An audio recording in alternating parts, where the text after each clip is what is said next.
যৌতুক প্রথা রচনা।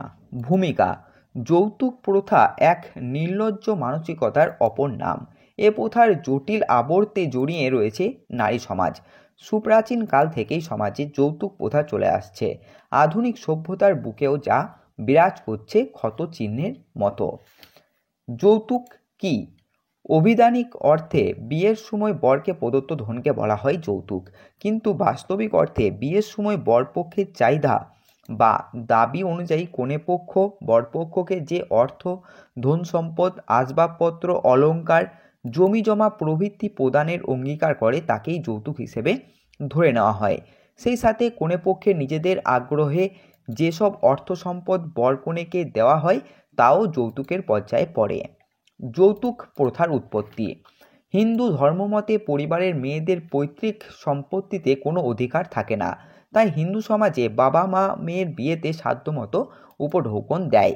এটিই যৌতুক প্রথার অন্যতম উৎস।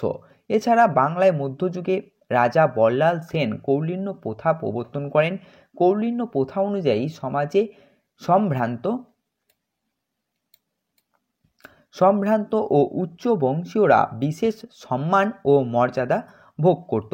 সে যুগে তারা কুলীন বংশ হিসেবে পরিচিত ছিল।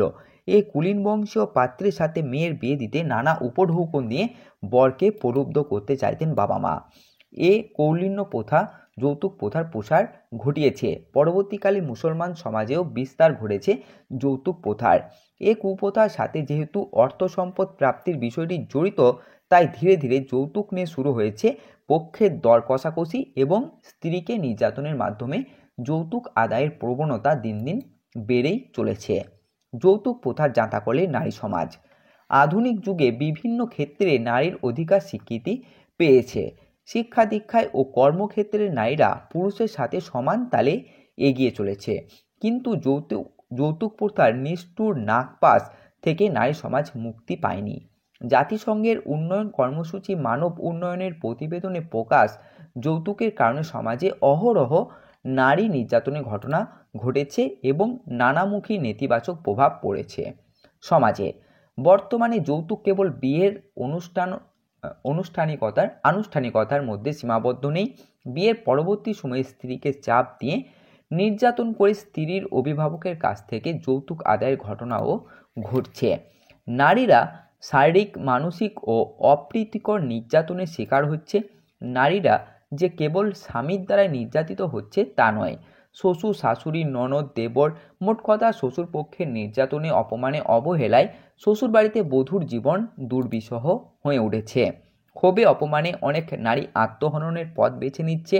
অনেক নারীকে হত্যা করে আত্মহত্যা বলে চালিয়ে দিচ্ছে শ্বশুরপক্ষ। যৌতুকের কারণে স্বামী স্ত্রীকে ডিভোর্স দিচ্ছে বা তালাক দিচ্ছে। স্বামী একাধিক বিয়ে করেছে, পরিবার ভেঙে যাচ্ছে। ভাঙা পরিবারের সন্তানরা বিপদগামী হচ্ছে। নিম্নবিত্তদের অনেক শিশু বাধ্য হয়ে শিশু শ্রমিকে পরিণত হচ্ছে। যৌতুকের কারণে নারীর দুঃখ, লাঞ্ছনা আর অপমানের চিত্র ফুটে উঠেছে রবীন্দ্রনাথের হৈমন্তী গল্পের হৈমন্তী আর দেনা পাওনা গল্পের নিরুপমার চরিত্রে। যৌতুক প্রথা নিরসনের উপায়। যৌতুক প্রথা নিরসনের লক্ষ্যে যৌতুক নিরোধ আইন প্রণীত হয়। এই আইন অনুযায়ী যৌতুক নেয়া এবং দেওয়া দুটোই শাস্তিযোগ্য অপরাধ। নারী ও শিশু নির্যাতন দমন আইনের একটি ধারায় বলা হয়েছে, যৌতুকের কারণে হত্যা করলে অথবা আত্মহত্যায় প্ররোচিত করলে অভিযুক্ত ব্যক্তিকে প্রথমটির জন্য মৃত্যুদণ্ড এবং দ্বিতীয়টির জন্য যাবজ্জীবন কারাদণ্ড এবং উভয় ক্ষেত্রে উক্ত দণ্ডের অতিরিক্ত অর্থদণ্ড দণ্ডিত করা হবে। এত শাস্তির বিধান থাকা সত্ত্বেও যৌতুক প্রথার অবসান ঘটেনি। তাই দেখা যাচ্ছে কেবল আইন করে যৌতুক বন্ধ করা সম্ভব নয়। এর জন্য প্রয়োজন আইনের ফাঁক গলে যাতে যৌতুক দেয়া নেওয়া না চলে সে ব্যাপারে কঠোর পদক্ষেপ নেওয়া। যৌতুক বিরোধী মানসিকতা ও দৃষ্টিভঙ্গির প্রয়াস। নারী অধিকার রক্ষায় যৌতুক বন্ধের তৃণমূল পর্যায়ে কাজ করা। পশ্চাৎপদ নারীদের পুরুষ নির্ভর মানসিকতার পরিবর্তন ঘটাতে দেশের নারী সংগঠনগুলি কার্যকর ভূমিকা রাখতে হবে। 4 নম্বর, আইনের সার্থক ও যথাযথ প্রয়োগ। উপসংহার: সর্বংসহা ধরিত্রীর মতোই আমাদের দেশের নারীরা মুখ বুজে সকল অন্যায় অত্যাচার সহ্য করে যায়। লোকলজ্জার ভয়ে, অর্থের অভাবে কিংবা ন্যায় বিচার পাবার অনিশ্চয়তায় আইনের সাহায্য নিতে চায় না। অথচ নারী আজ আর চার দেওয়ালের ঘেরাটোপে বন্দী নেই। সমাজ সভ্যতা নির্মাণের নানা পর্যায়ে নারীর মেধাবী অবদানে এগিয়ে চলেছে সমাজ। পরিস্থিতিতে যৌতুকের মতো ঘৃণ্য ব্যবস্থা কেবল নারীর জন্যই অপমান আর লজ্জার নয়, সমাজেরই কলঙ্ক। তাই কেবল কঠোর আইন করে নয়, যৌতুক বন্ধের জন্য প্রয়োজন মনের উদারতা, দৃষ্টিভঙ্গির প্রসারতা, সর্বোপরি নারীকে মানুষ হিসেবে মর্যাদা দেবার